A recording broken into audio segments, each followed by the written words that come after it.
Your company's balance sheet is a history book, a lagging indicator of past performance. Your market share is a snapshot of where you have already been. The only true leading indicator of your company's future success, the one metric that predicts all others, is the quality and power of the thoughts held by its leader. While modern business education teaches you to manage only what you can measure on a spreadsheet, it overlooks the most critical assets of all: conviction, clarity, and creative faith. These are generated in the unseen boardroom of the leader's mind. The great mystic Florence Scovel Shinn taught a radical truth: your inner world creates your outer world. The state of your enterprise, its profits, its culture, its market position, is a perfect reflection of the dominant thoughts, beliefs, and declarations made within this inner boardroom. This book is your playbook for mastering these intangible, yet all-powerful metrics. The Boardroom Game, Florence Scovel Shinn's Winning Strategies for Leaders, written and published by Success Attraction Formula. Chapter 1. Unlocking Shinn's Boardroom Mindset. Imagine the boardroom of a major corporation just before a critical, company-altering decision is made. The air is thick with tension, data projections flicker on a screen, and the careers of thousands of people hang in the balance. Now imagine that the most important boardroom is not this physical room of mahogany and glass, but is the silent, private space between your own ears. This is the true command center, the inner sanctum from which all authentic strategic directives flow.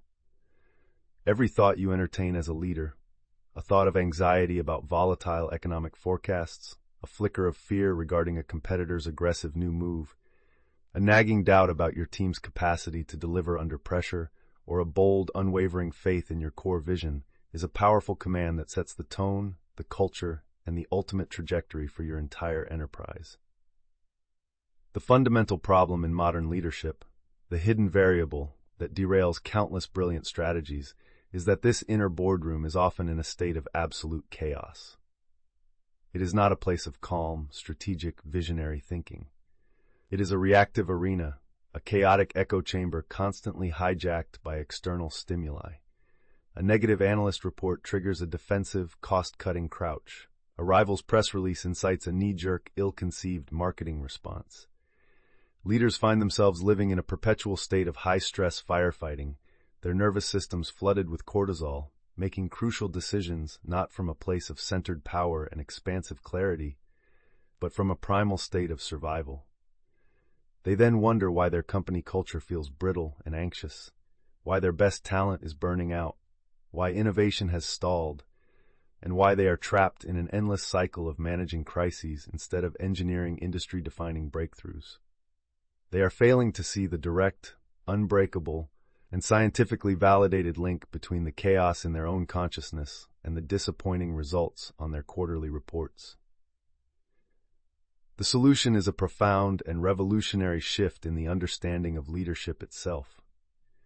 It requires the acceptance that the first, most critical, and highest leverage responsibility of any true leader is to become the absolute master of their own inner boardroom. This is the core of Florence Scovel Shinn's timeless philosophy, translated from the world of personal destiny to the high-stakes world of corporate enterprise. This is not a call for naive positive thinking or for ignoring unfavorable data. It is a rigorous strategic discipline, the cultivation of a specific, powerful, and unwavering state of mind, based on the understanding that your consciousness is the single most valuable and contagious asset your company possesses. It is the invisible source code that dictates everything from employee engagement and retention to client relations and your organization's capacity for groundbreaking innovation.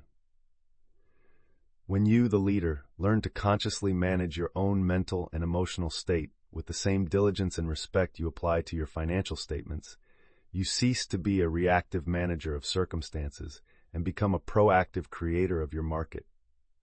This inner mastery is not a soft skill.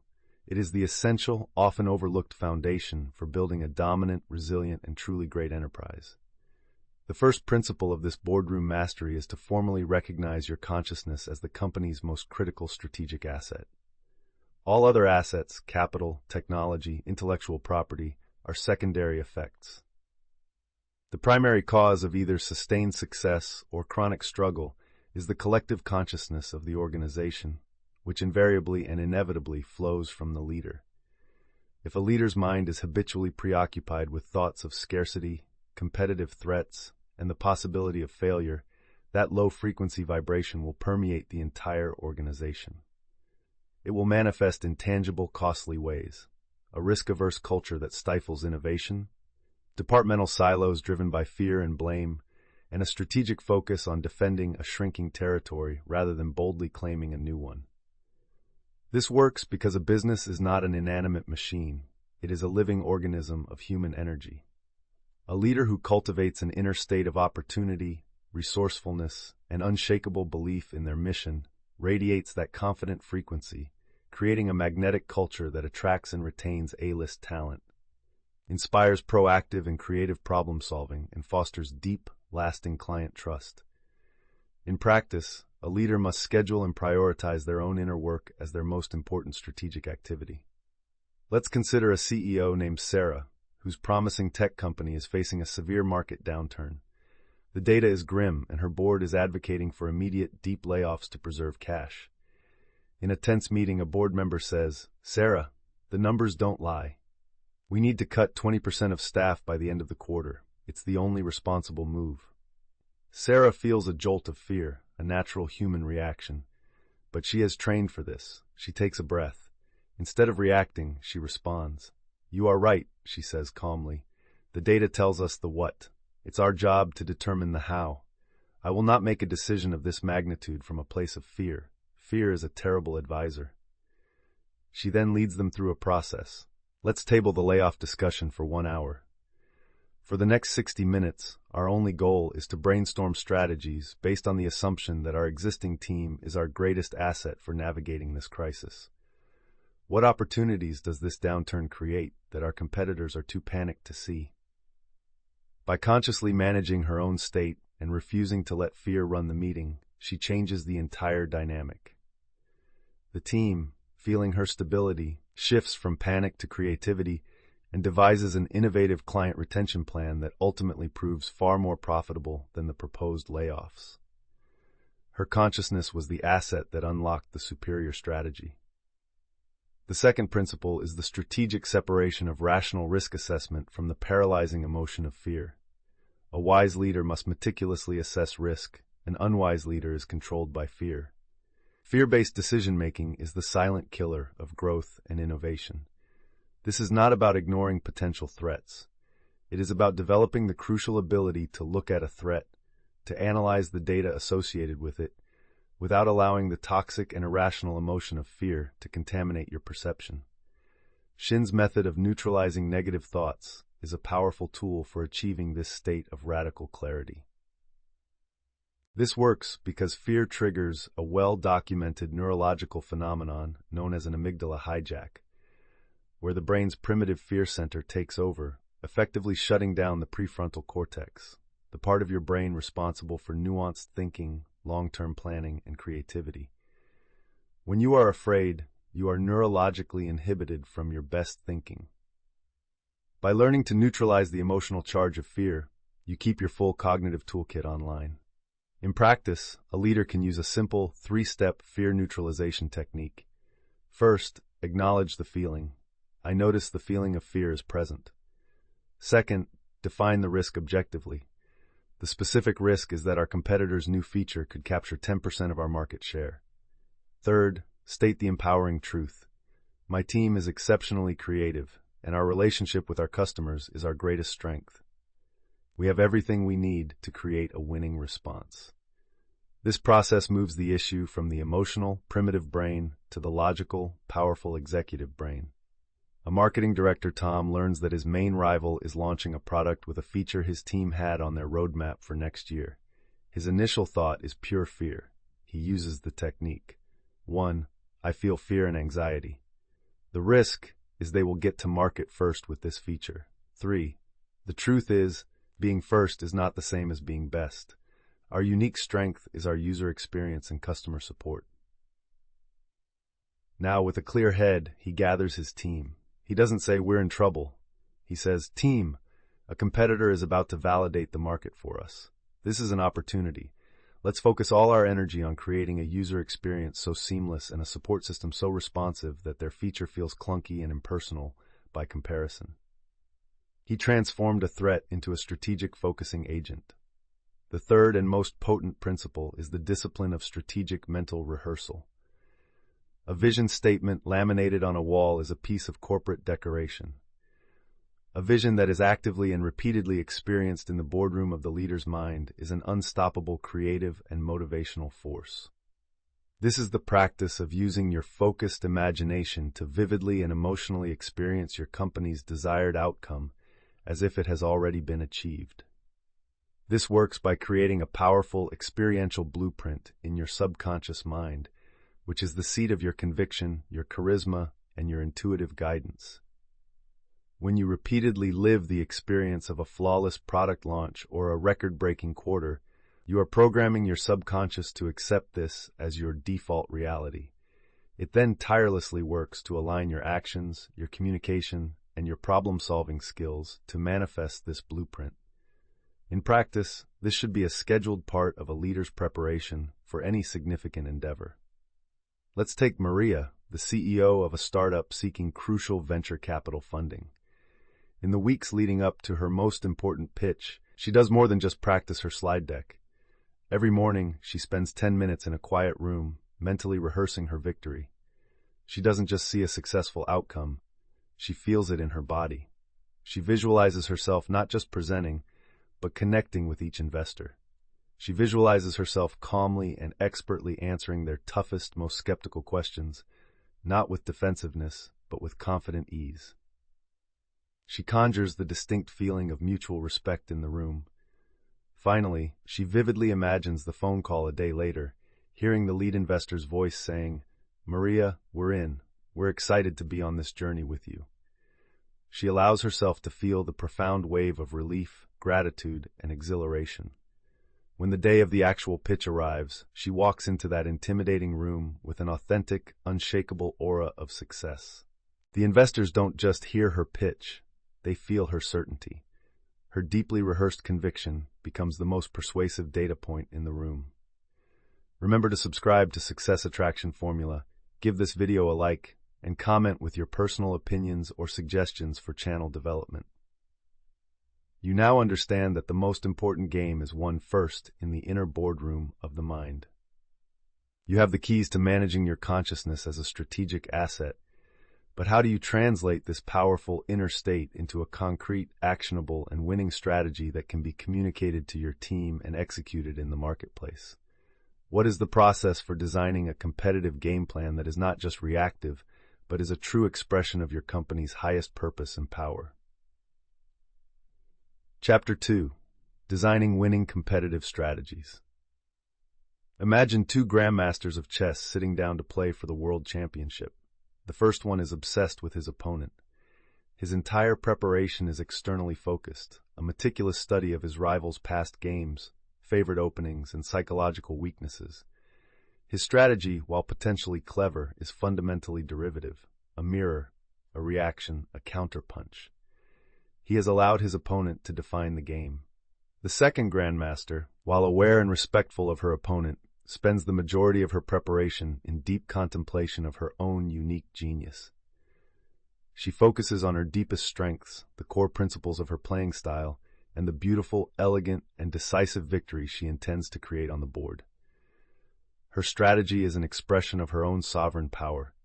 It is original, offensive, and designed to force the opponent to react to her moves, to play her game.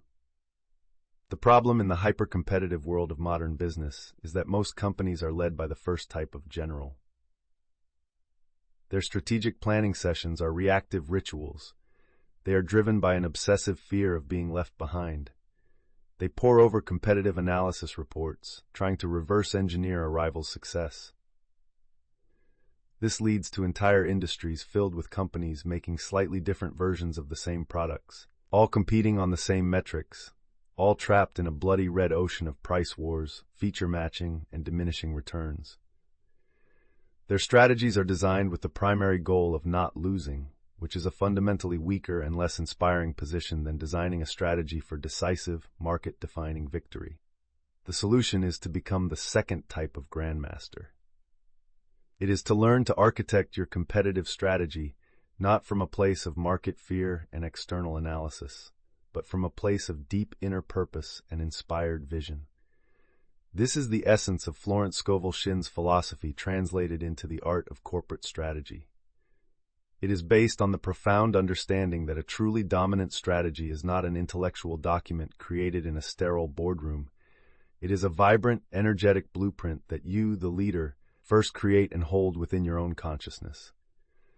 A strategy designed from this inside-out perspective is not just a plan to compete. It is a powerful declaration of your company's unique right to lead its market. It becomes infused with a clarity and an authentic power that acts like a magnet, attracting the right talent, the right partners, and the right customers, while simultaneously making the reactive moves of your competitors increasingly irrelevant. This approach transforms the annual chore of strategic planning into a profound and energizing act of deliberate creation. The first principle in this creative process is to uncover and build your entire strategy upon your company's divine design, its authentic, unique, and non-replicable reason for being.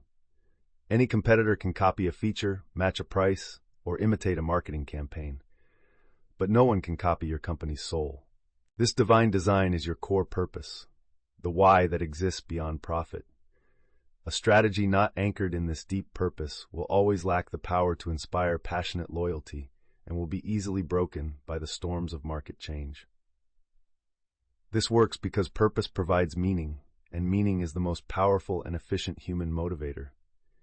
It provides your employees with a compelling reason to invest their full creative energy, and it gives your customers a reason to form an emotional bond with your brand that transcends the purely transactional. In a commoditized market, a clear and authentic purpose is the only sustainable differentiator. In practice, this requires a leadership team to ask far deeper and more challenging questions than "What's our target market?" They must ask, "What is the fundamental human problem we are truly passionate about solving? What is the unique gift or perspective that our founding team brings to the world? If our company were to achieve its ultimate vision, what positive, lasting impact would we have made?" Let's look at a new company entering the crowded market for running shoes. The reactive strategy would be to analyze the market leaders and develop a shoe that is 5% lighter or 10% cheaper.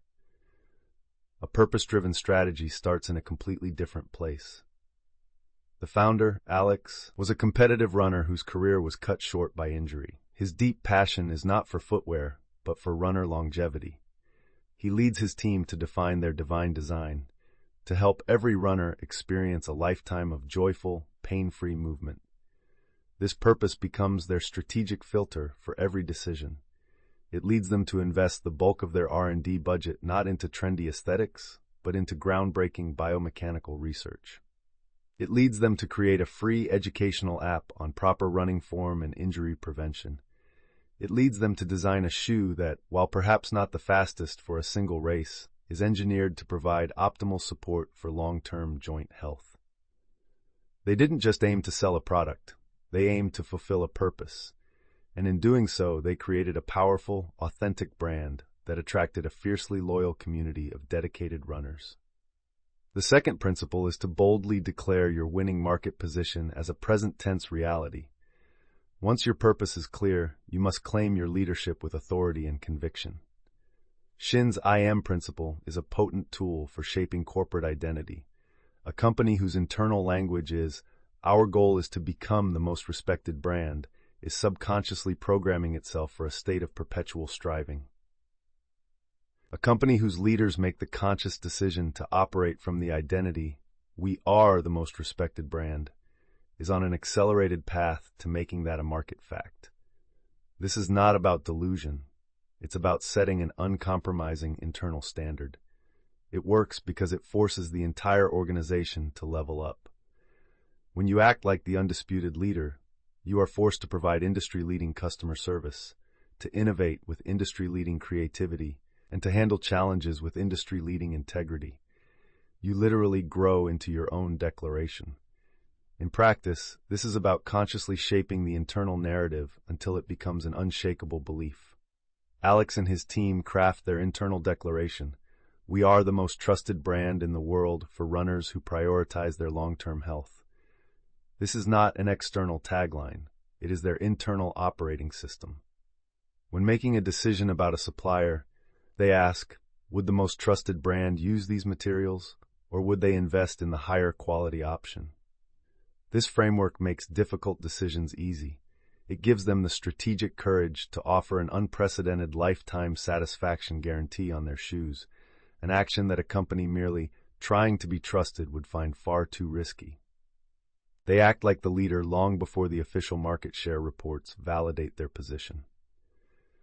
The third and most critical principle is to design your strategy for the highest good, which in a business context means engineering it to create exponential and sustainable value for all stakeholders. A strategy built on a win-lose mentality, one that aims to squeeze suppliers, exploit customers, burn out employees, or deceive the public, is built on a foundation of negative energy and is strategically fragile. It may produce impressive quarterly results, but it is building a reputation debt that will inevitably come due. Shinn taught that you must give freely and with value to receive abundantly and with stability. A strategy that is engineered to provide overwhelming value to its customers, create a thriving and supportive environment for its team, and contribute positively to its industry ecosystem builds the most durable competitive advantage of all: unwavering trust. But what about a competitor who plays dirty?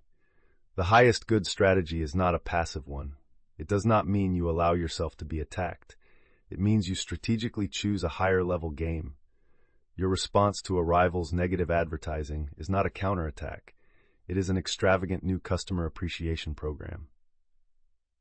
You win not by descending to their level of mudslinging, but by making their tactics look petty and irrelevant in the face of your overwhelming commitment to your customers. When Alex's company faces a larger rival who launches a smear campaign questioning their shoes' durability, his more aggressive team members want to hit back hard. Alex refuses. They are playing the game of who can shout the loudest lie. We will play the game of who can build the deepest trust. He reallocates the money they would have spent on a counter PR campaign and instead invests it in creating a series of high-quality, free documentary films featuring inspiring stories of older runners who are still enjoying their passion, pain-free. The authentic goodwill and brand loyalty this generates makes the competitor's attacks completely ineffective. He didn't just defend his market share. He deepened his connection with his community, a move his rival could not counter. Remember to subscribe to Success Attraction Formula. Give this video a like and comment with your personal opinions or suggestions for channel development. You have now moved from the inner boardroom of your mind to the strategic war room of your enterprise. You have a game plan born of purpose, declared with power, and built on integrity. But the most brilliant strategy in the world is nothing more than a fantasy until it is executed with precision in the real world. How do you translate your grand vision into decisive, daily actions? What are the specific tactics that ensure your team moves with conviction, overcomes obstacles, and achieves the market domination you have so clearly designed? Chapter 3: Executing Tactics for Market Domination. Imagine a brilliant composer has just completed the score for a breathtaking symphony. The music exists in its perfect, powerful form on the page, a masterpiece of strategic innovation, harmonious complexity, and profound emotional depth. But what is its actual value if it is handed to an orchestra that plays with hesitation and doubt? Imagine the violinists are unsure of their timing, the percussion is tentative and weak, and the conductor waves the baton with a timid, apologetic hand. The perfect strategy on the page degrades into a chaotic, uninspired, and disappointing noise in the real world of the concert hall. This is the tragic gap between strategy and execution, where the vast majority of promising business ventures fail. Leaders and their teams emerge from strategic offsites with brilliant plans filled with bold visions for market domination. They return to the office, and that powerful score is met with the friction and inertia of daily operations. Internal skepticism, fear of failure, analysis paralysis, and a critical lack of unified, deeply felt conviction. The symphony of their strategy never gets played as it was written. The core problem is a fundamental disconnect between intellectual agreement with a plan and a deep cellular belief in its inevitable success. The team may understand the tactics, but they do not feel the victory in their bones. They execute with a weak mindset of "let's try this and see what happens," instead of the powerful, creative mindset of "we are doing this and it is already a resounding success." The solution is to learn how to lead the execution of your business tactics with the same spiritual power, authority, and certainty with which you design the strategy itself. It is the leader's primary role during the execution phase to infuse the entire organization's daily actions with the vibrant, creative, and unwavering energy of faith. This transforms the process of execution from a mechanical, soul-crushing checklist of tasks into a dynamic, synchronized, and joyful performance of a masterpiece you and your team know is destined for greatness. Florence Scovel Shinn's teachings that the spoken word and unshakable belief are the literal tools that construct reality are most critical at the point of action. As a leader, you must wield these tools daily, not just for yourself, but to inspire your entire organization to execute with a shared conviction that is so powerful it becomes a tangible market force. When your team executes from this state of unified power, their actions become laser-focused and exponentially more effective. Real-world obstacles are viewed as interesting puzzles to be solved rather than insurmountable walls, and the market itself, which is composed of other human beings, inevitably begins to respond to the confident, coherent, and magnetic energy your organization is projecting. The first principle of powerful execution is the disciplined, strategic use of leadership language. Words are not neutral descriptors of reality. They are powerful tools that create it. The language a leader uses consistently, in all-hands meetings, in project kickoffs, in emails, and in casual conversations, is the programming code for the company's culture and its operational effectiveness. A leader who habitually uses language of struggle, difficulty, and scarcity. This is going to be a very tough quarter. We're facing a serious uphill battle. We're under-resourced for this fight, is actively casting a spell of failure over their team. This works because this language is absorbed by the subconscious minds of every employee, creating a self-fulfilling prophecy of difficulty and lack. It fosters an environment of anxiety and limitation, which is the kryptonite of creativity and bold action. Conversely, a leader who deliberately and consistently uses the spoken word to affirm success, ease, ingenuity, and divine order is programming their team for a reality of graceful victory. In practice, this must be a conscious communication strategy. Before kicking off a critical product launch, a leader gathers the team. Instead of the standard, "Okay team, let's work hard and hope this launch goes well," they set the tone with power. We are here to launch a product of immense value. We have done our work with excellence, and we now release this into the world under grace and in a perfect way. We declare that every technical detail is handled by divine intelligence. Our messaging is clear and compelling, and we are now attracting a flood of our perfect, ideal customers who are thrilled with what we have to offer. Let's look at a sales manager, Maria, facing an ambitious new sales target that has her team feeling intimidated. The old Maria would have given a high-pressure speech about hitting the numbers no matter what. The new strategic Maria starts the weekly sales meeting by saying, "Let's take a moment to set our collective intention. We are a team of expert, trusted advisors. Our role is to joyfully connect our perfect clients with solutions that will bring them incredible success and peace of mind. The new target is not a source of pressure. It is simply the universe's reflection of the massive amount of value we are about to create. Let's affirm that our sales process is smooth, joyful, and surprisingly easy." By consistently using this language, she is fundamentally reframing their reality and transforming a task that felt like a struggle into a game of purposeful service. The second principle is to lead the charge with inspired action, not just brute force effort. The corporate world has long worshipped at the altar of the grind, the mistaken belief that success is directly and solely proportional to the number of hours worked and the level of stress endured. This industrial age mindset leads to burnout, turnover, and ironically, less effective, less creative action. Shinn's philosophy points to a more elegant and powerful way of operating, learning to differentiate between the heavy, draining, and often counterproductive energy of forced action and the light, energizing, and highly effective flow of inspired action. Forced action comes from the ego, from a place of fear and a desperate need to control outcomes. Inspired action arises from a state of alignment and intuition. It often feels like a clear, simple, and natural next step. One single, divinely timed, inspired action can be more powerful than a month of forced, joyless grinding. This works because inspired action is, by its nature, in harmony with the universal path of least resistance. It feels effortless because you are being guided by a tailwind, not just pushing against a headwind. As a leader, your role is to model this, and to create a culture where this rhythm of focused work followed by receptive awareness is valued. This does not mean waiting around for a magical idea.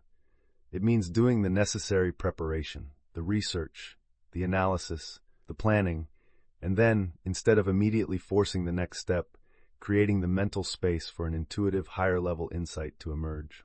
Let's consider a CEO, David, who is preparing for a difficult negotiation with a key supplier who wants a major price increase.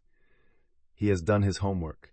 His team has provided him with all the data on alternative suppliers and cost models.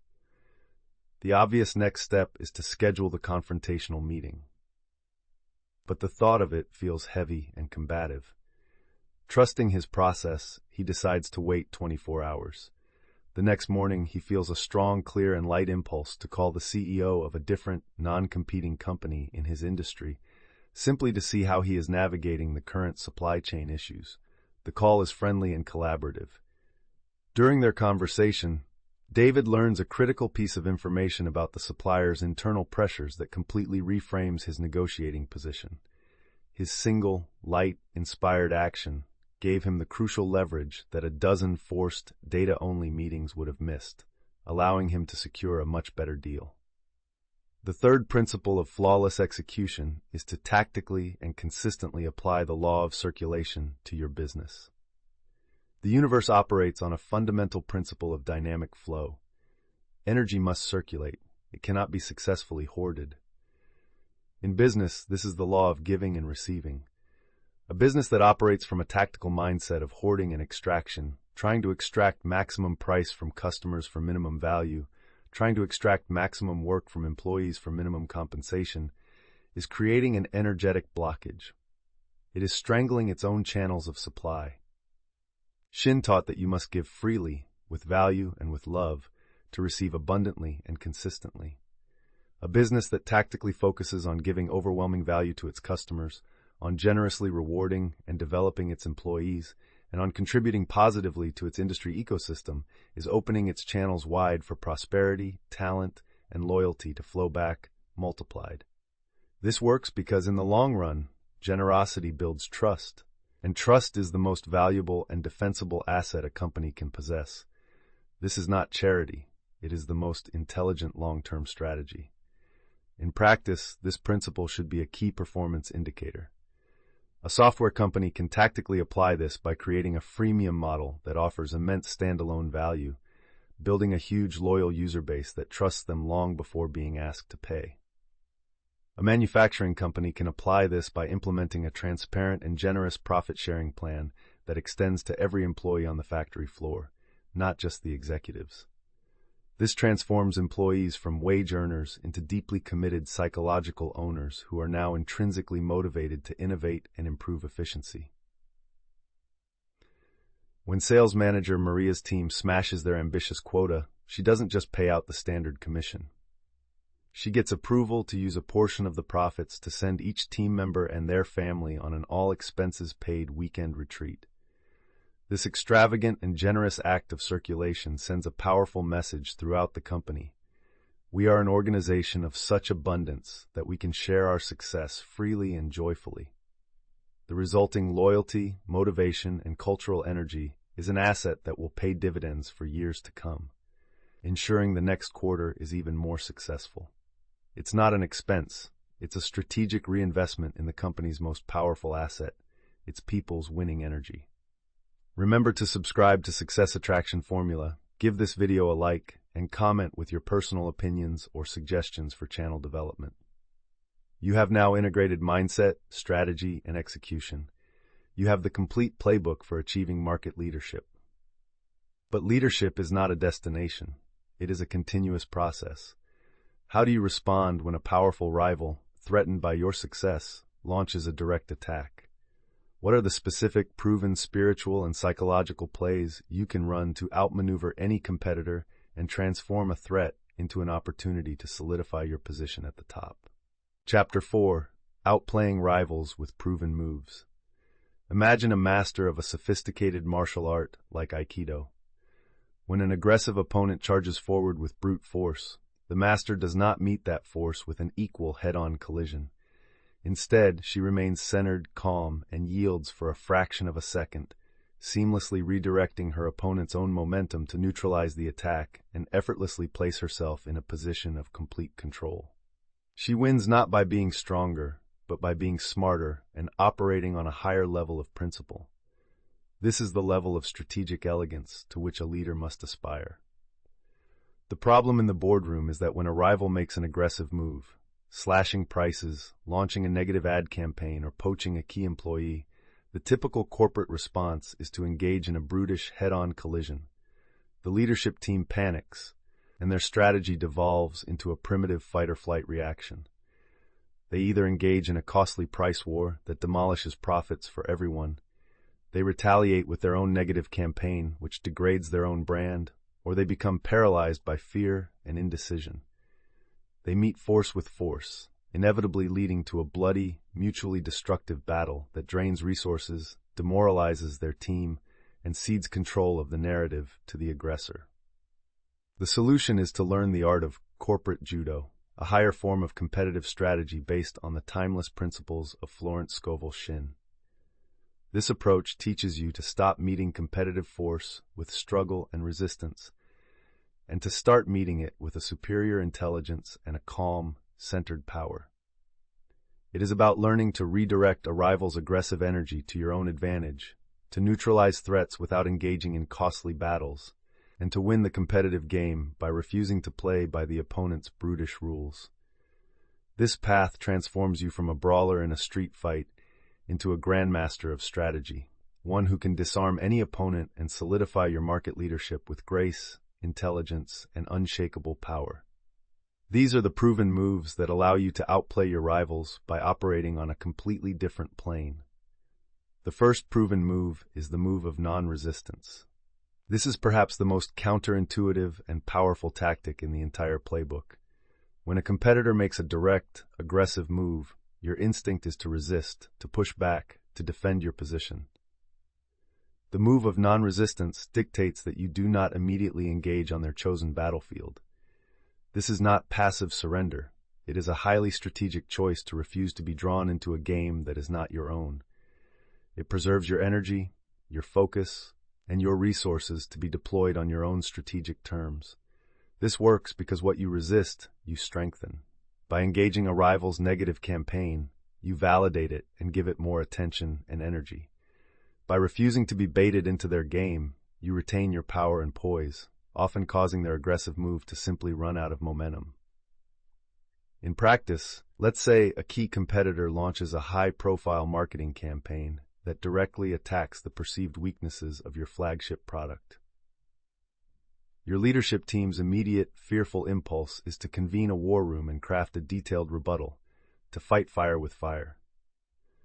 The master strategist employing the move of non-resistance says, "No, we will not spend a single dollar or a single hour of our team's creative energy talking about them. They want to play the game of tearing down. We will continue to play our game of building up." Instead of issuing a press release defending their product, they execute a previously planned positive customer appreciation campaign, flooding the market with stories of their happy, successful clients. They don't resist the attack. They make it irrelevant by overwhelming it with a wave of positive value and social proof. The competitor is left looking petty and desperate, their attack completely neutralized without a direct fight. The second proven move is the move of overwhelming value. This is your primary response when a competitor attempts to engage you in a price war. The reactive, scarcity-minded leader's first instinct is to match the price cut, entering a race to the bottom that erodes margins and devalues the entire market. This is a losing game. The move of overwhelming value dictates that instead of matching a price cut, you strategically add so much more value to your offering that the competitor's cheaper product begins to look flimsy and undesirable by comparison. You refuse to compete on price. You elevate the competition to be about value, a game you are positioned to win. This works because price is only the primary decision factor in the absence of a clear value distinction. By adding more service, more education, more convenience, or a better experience, you are changing the very terms of the purchasing decision. You are helping customers see that the true cost of the cheaper option is far higher. In practice, imagine a smaller, quality-focused coffee shop. The daily grind learns that a large national chain across the street is offering a massive discount, selling coffee for half the price. The owner, instead of panicking and slashing his prices, decides to add overwhelming value. He invests in a higher-end espresso machine. He retrains his baristas to remember the names and orders of their regular customers, and he introduces a loyalty card that offers a free pastry after 5 purchases. He doesn't just sell coffee, he sells a premium, personalized experience. Soon, customers realize that the extra dollar they spend at the daily grind buys them a far superior product and a welcoming sense of community. A value the soulless national chain cannot compete with. He outplayed the price war by refusing to fight it. The third and most advanced tactic is the move of blessing your rival. This will sound radical to the conventional business mind, but it is the ultimate strategic move for liberating your own creative power. This does not mean sending them a gift basket. It is a powerful mental technique for breaking your obsessive, fearful focus on a competitor, so that you can redirect that immense mental energy back toward your own enterprise. Holding resentment, envy, or an obsessive focus on a rival is like drinking poison and expecting your competitor to get sick. It clouds your judgment, drains your creativity, and keeps you in a perpetual state of reaction. Blessing your rival in this context means actively declaring that you release them to their own path, to their own customers, and to their own success, freeing you to focus completely on yours. This works by severing the unhealthy energetic and psychological tether that binds you to them. It is a declaration of confidence in your own divine design, an affirmation that your success is not dependent on their failure. This mental freedom allows for breakthrough ideas and strategies that are impossible to conceive when your mind is trapped in a state of rivalry. A CEO, for example, who finds herself losing sleep over a rival's rapid growth, could practice this move by taking 5 minutes each morning to declare, "I see the success of my competitor. I release them to their highest good. There is enough abundance for all of us. I now withdraw my energy from watching them and pour all of my creative focus into serving my own customers with excellence." This practice, repeated over time, will dissolve the obsessive anxiety, leading to a period of profound creative clarity where the next game-changing innovation for her own company is finally revealed. Remember to subscribe to Success Attraction Formula. Give this video a like and comment with your personal opinions or suggestions for channel development. You now have the proven moves to outplay any rival, not by fighting their game, but by elevating your own to a higher level of strategic and spiritual mastery. You can handle any competitive threat with grace and power. But how do you ensure your victories are not just singular events, but the beginning of a long-term sustainable dynasty? How do you engineer your entire enterprise for continuous, scalable growth that makes you not just a temporary winner, but an undeniable and ever-expanding market leader for years to come? Chapter 5. Driving Scalable Growth and Profitability. Imagine a farmer who discovers a single magical seed. He plants it, and overnight it grows into a magnificent fruit-bearing tree that can feed his family for a season. This is a miracle, a tremendous singular victory. But what happens next year? He is left searching for another magical seed. Now, imagine a different type of farmer, a bioengineer. She takes that same magical seed, but instead of just planting it, she studies its DNA. She learns to cultivate it, to extract pollen, to crossbreed it, and to create an entire orchard of these magnificent trees. She goes even further and designs a self-sustaining forest ecosystem, complete with irrigation and companion planting, that produces fruit automatically, season after season, with its yield compounding over time. The problem in many businesses is that leaders operate as the first type of farmer. They achieve a heroic win. They land a magical cornerstone client. They execute a flawless product launch. They have one record-breaking quarter. But this success is an event, not a system. Soon they are back on the hamster wheel of hustle, searching for the next magical seed. Their growth is linear, directly tied to their effort, and they eventually hit a plateau, leading to exhaustion and burnout. Their victories do not compound because they have not engineered any systems for scalable and sustainable growth. The solution is to evolve from being a heroic success hunter to becoming a wise and deliberate spiritual systems engineer. This requires a profound shift in thinking, from focusing on winning the next battle to designing a machine that wins the war for you automatically.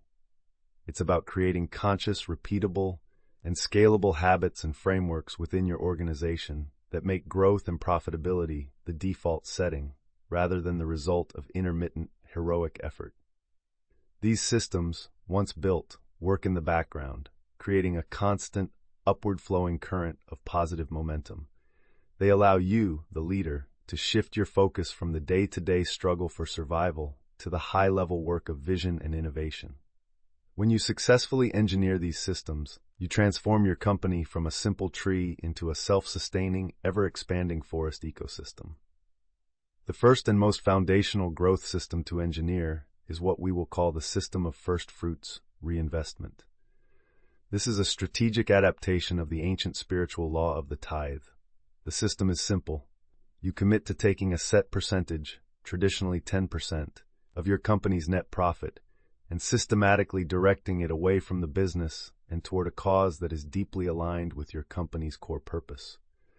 From a purely logical, scarcity-based accounting perspective, this seems nonsensical. Why would you give profit away when you could reinvest it in marketing or R&D? But this is not an expense. It is a high-level spiritual and psychological investment. This system works by breaking the powerful grip of the corporate scarcity mindset, the fear that there's never enough. By strategically giving away the first fruits of your profit, you are making a powerful statement of faith to your team, your shareholders, and the universe itself. You are acting from the conviction that your source of supply is so abundant and reliable that you can afford to be radically generous. This act of faith creates a corporate culture of abundance, which attracts higher-level opportunities and talent. Let's imagine a successful marketing agency. As a system, they commit to tithing 10% of their quarterly net profit to a nonprofit organization that provides arts education to underserved youth, a cause that aligns with their core value of creativity. This act does several things. It boosts team morale immensely, as employees feel proud to work for a company with a purpose beyond profit. It becomes a powerful differentiator in their branding, attracting clients who want to partner with socially conscious companies.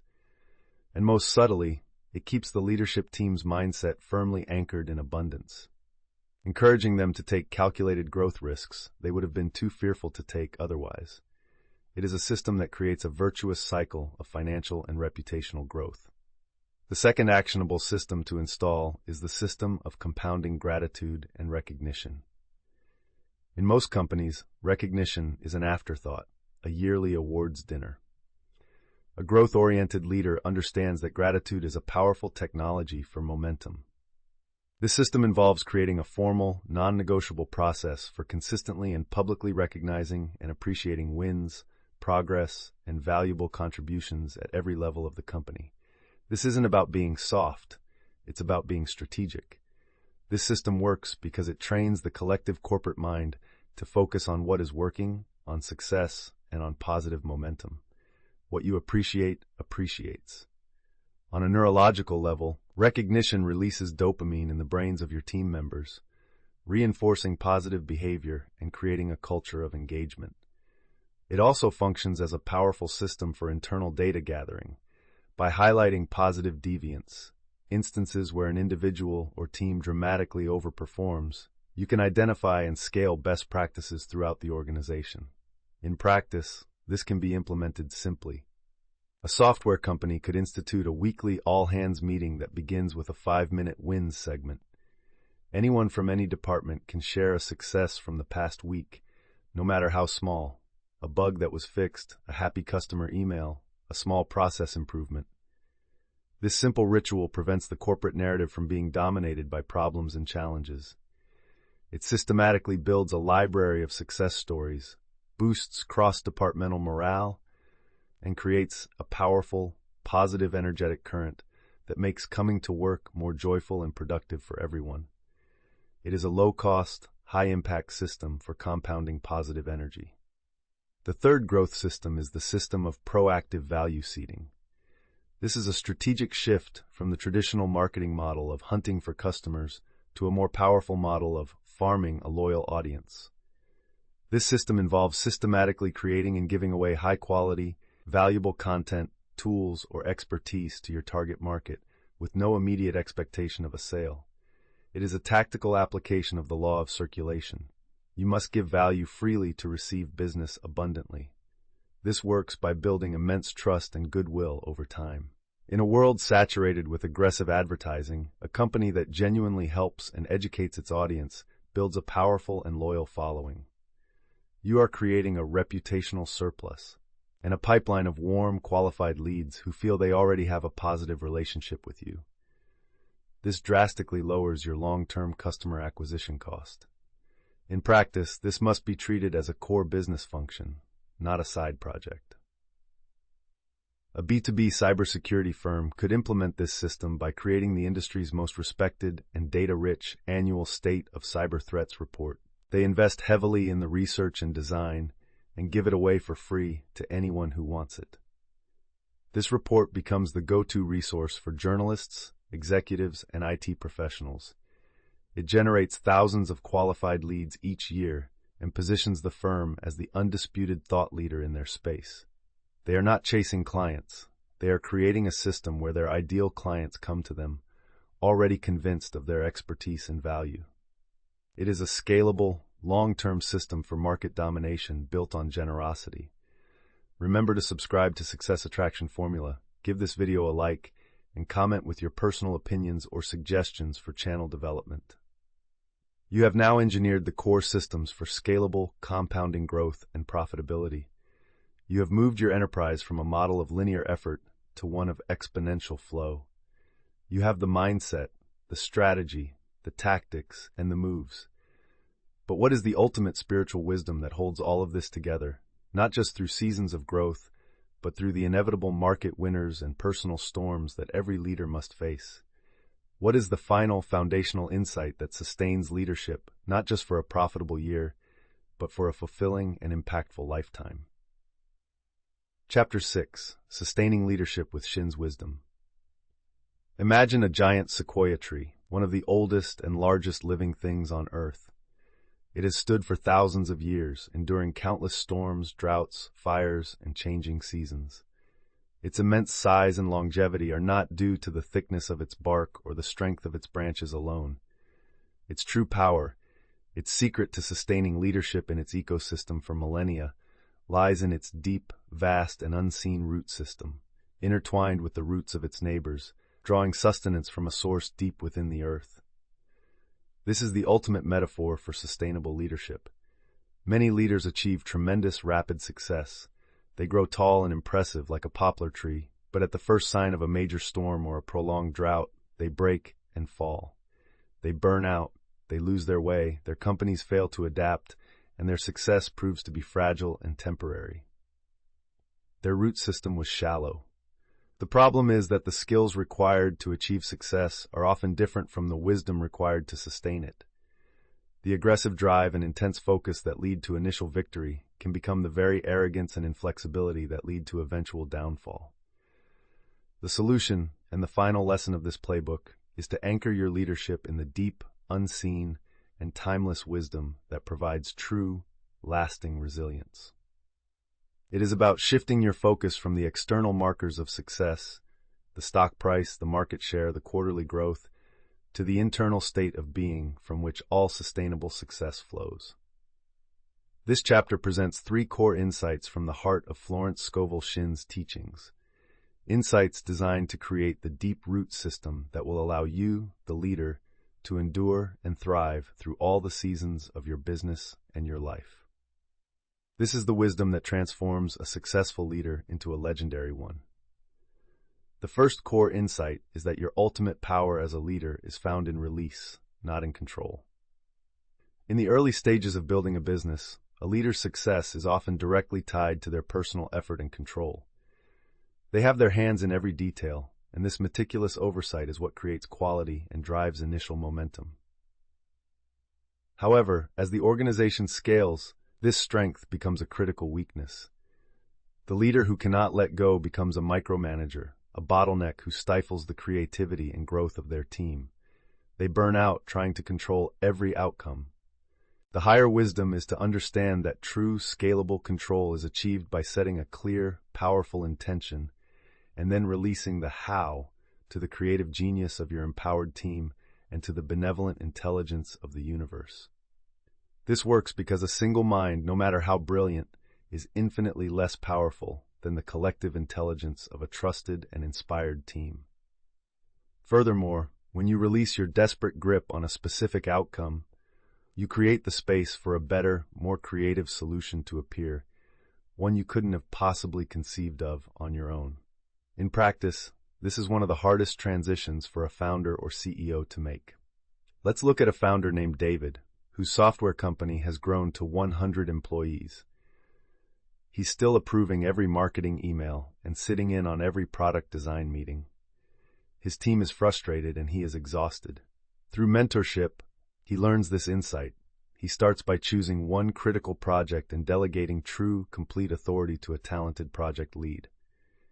He tells her, "My intention is that we create the most user-friendly onboarding process in our industry. I trust you completely to figure out the best way to achieve that. My door is open for support, but I will not be in the daily meetings. I am releasing this to you." It is terrifying for him, but he holds to his decision.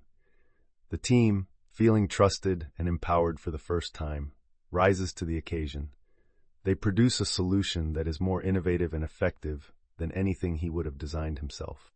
He learned that by releasing control, he achieved a better result and a more scalable organization. The second core insight is that your enterprise is a channel, not a reservoir.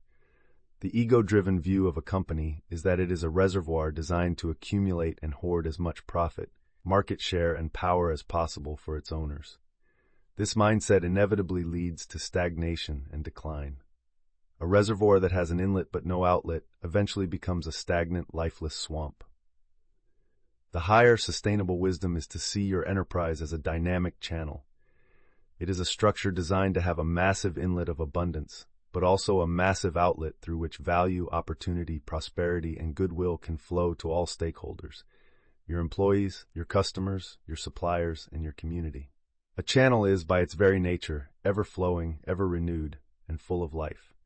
This works because this mindset ensures your company remains relevant, loved, and deeply integrated into its ecosystem. A company that is seen as a generous channel attracts the best talent, earns unwavering customer loyalty, and builds a powerful reputational surplus that protects it during times of crisis. In practice, this means building generosity into your corporate DNA. A highly profitable manufacturing company, for example, could decide that its purpose is not just to maximize shareholder value, but to be a channel for prosperity in its local community. They systematically invest a portion of their profits into local technical schools, creating a pipeline of skilled workers for themselves and other local businesses. They become known as the best employer in the region. This strategy ensures their own long-term health by consciously strengthening the ecosystem upon which they depend. They are not hoarding their success. They are circulating it, which guarantees its continued flow. The third and final insight is that the leader's essential work is never done, but in its highest form, it becomes effortless. This may seem like a contradiction, but it is the ultimate truth of sustained leadership. The inner work of managing your mindset, of holding the vision, of choosing faith over fear, is a continuous daily practice. However, as you master these principles, the work transforms. It ceases to be an effortful struggle of doing and evolves into a peaceful and powerful state of being. Your primary role is no longer to make every decision or to push every project forward. Your primary role is to be the source of clarity, stability, and unshakable faith for your entire organization. Your presence itself becomes your greatest strategic contribution. This works because a leader who has reached this state operates from a place of profound inner peace and intuitive guidance. They are no longer buffeted by the daily dramas of the business. They can see the long-term patterns and provide the quiet, sage wisdom that prevents their team from making reactive mistakes. Leadership ceases to be a draining job and becomes a joyful and energizing expression of their deepest purpose. We can imagine an aging founder of a great company. She has handed off the day-to-day CEO responsibilities to a trusted successor. Yet, she remains the chairman of the board, the company's spiritual and visionary heart. She doesn't involve herself in operational details, but her calm, wise presence in the boardroom once a quarter is the anchor that keeps the entire ship steady. Her leadership is now one of pure, effortless influence, the final, beautiful expression of a game truly mastered. Sustained leadership is the ultimate result of mastering this inner game, of transforming the boardroom from a battlefield of fear into a sanctuary of creation, and of building a legacy that is measured not just in profit, but in the positive, enduring impact you have on the world. You have now walked the full path of the master player in the boardroom game. You have learned to unlock your own mind as your greatest asset, to design strategies born of purpose, to execute tactics with faith, to outplay rivals with wisdom, to engineer systems for scalable growth, and to sustain your leadership with timeless truth. This journey has revealed that business is not a brutal war of attrition, but a dynamic game of consciousness. The power to win, to lead, and to build an enterprise of lasting value has never been in the market, in your technology, or on your balance sheet. It has been lying dormant within you, waiting for you to learn the rules of this higher game. You are the player, not the pawn. You are the grandmaster at the chessboard of your own destiny. Thank you for taking this journey with us. Remember to like this video, leave a comment sharing your greatest insight, and subscribe to Success Attraction Formula to continue mastering the game of life and leadership.